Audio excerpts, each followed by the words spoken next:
අපි බලමු GRN එකක් රිටර්න් කරනකොට කොහොමද රිටර්න් පේමන්ට් මෙතඩ් එක හැදෙන්නේ කියලා. දැන් මම ලොග් වෙලා පරණ GRN එකක් හොයා ගන්නවා රිටර්න් කරන්න. ඒක යන්නේ ෆාමසි මෙනු එකේ procurement මෙනු එකේ purchase returns and cancellation. එතකොට මම මෙතනට ගියාම GRN create GRN return කියලා එනවා. අපි එතකොට GRN එකක් හොයාගමු රිටර්න් කරන්න. එතකොට මේකේ පේනවා මේ payment method එක දැන්ට credit එකෙන් තමයි purchase order එක දාලා තියෙන්නේ GRN එකක් දාලා තියෙන්නේ credit එකේ.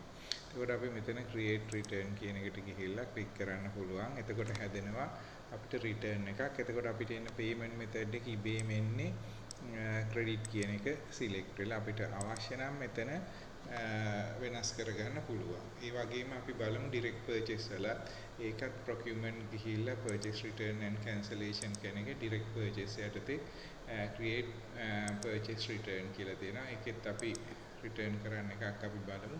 මේක cash කියලා තියෙන්නේ. එතකොට අපි බලමු කොහොමද cash වලින් ඒක අපි return කරන්න කියලා.